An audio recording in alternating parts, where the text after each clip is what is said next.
Have you ever been sitting in a room full of people? Everyone around you is laughing, talking, having the best time of their lives. And yet, deep inside your chest, you felt completely, utterly alone? Not because something bad happened. Not because anyone hurt you. Just alone. Like you were watching everyone through a thick glass wall. You can hear them, you can see them, but you can't touch the moment. You are present in the room, but absent from the connection. Have you ever tried to explain how you feel to someone? Really try to open up the internal map of your soul, only to watch their eyes glaze over? In that split second, you realize they were never going to get it.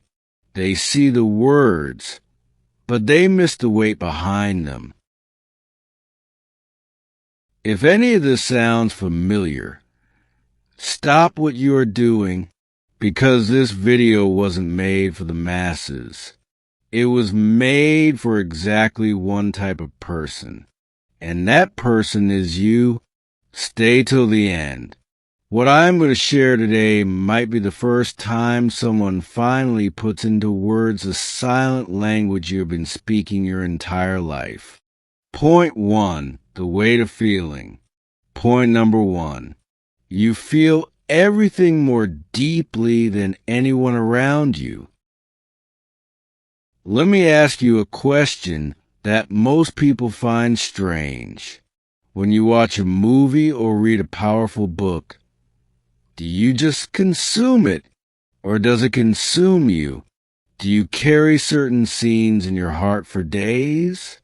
Do you find yourself wondering about a fictional character's pain long after the credits have faded to black? Most people move on in minutes. They finish a film, grab a snack, and forget.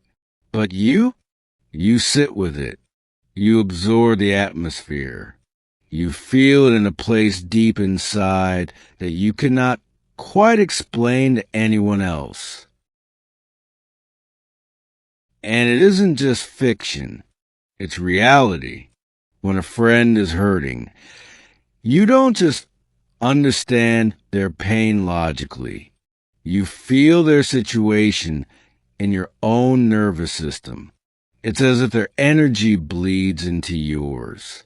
When someone says something harsh or critical to you, even if they say it's just a joke, you don't just brush it off. You replay it. You analyze the tone, the intent, the subtext. You wonder what they really meant.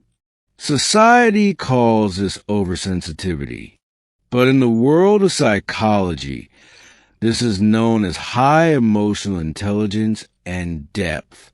Society tries to shame your depth because your ability to feel deeply makes them feel shallow. Your sensitivity isn't a flaw. It's a higher frequency. Point 2, the infinite engine. Point number 2, your mind never stops, and you cannot explain why. It's midnight. The house is quiet. There is no emergency, no crisis. But your brain has decided that right now is the absolute best time to re-examine a conversation you had in high school. You mentally rehearse difficult conversations that haven't even happened yet. You create entire what-if scenarios, planning for every possible outcome. You think about your thoughts. You analyze your own motivations. It's an endless loop of internal processing. Neuroscientists call this a hyperactive default mode network. While most people can switch off, your brain stays in high gear. This is a hallmark of a deep mind. There's a vital distinction here.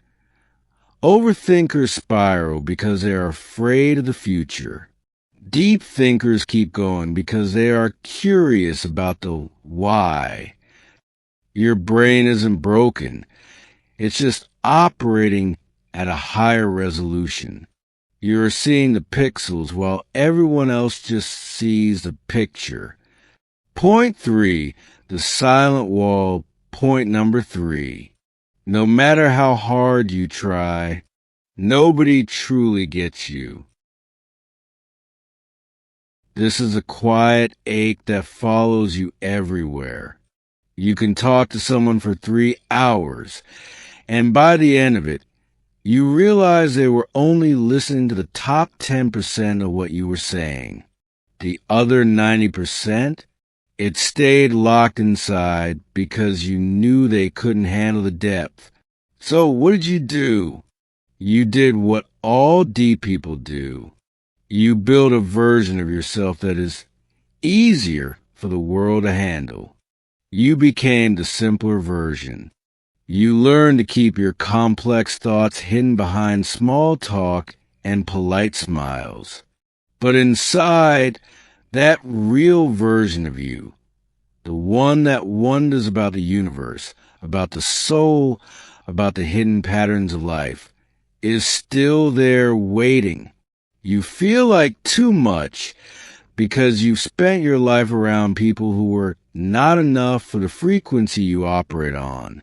You aren't hard to understand. You just require a level of attention that most people are too lazy to give. Point 4, the imposter's burden. Point number 4, you never feel like you are truly enough. Despite your intelligence, your empathy, and your complexity, you still look in the mirror and see a failure. When you succeed, you think it was luck. When you fail, you think it's proof that you're a fraud. This is imposter syndrome, and it is a shadow of a high-functioning mind. Research proves that the smarter you are, the more you doubt yourself. Why? Because you are aware enough to see the gap between who you are and who you could be. Average people feel confident because they don't know enough to see their own ignorance. But you see the mountains yet to be climbed. That feeling of not being enough isn't a sign of weakness. It's a sign that your standards are higher than the world's. You are a perfectionist in a world that settles for good enough. The reason you felt different your entire life isn't because you're broken. It's because you were built to go deeper than the surface. You were never meant to fit in with the crowd. You were meant to understand it. If this video finally put words to your silence, leave a like. And if you want to join a community of minds that think just like you, subscribe to InnerIQ. We don't just watch life, we decode it. I'll see you in the next one.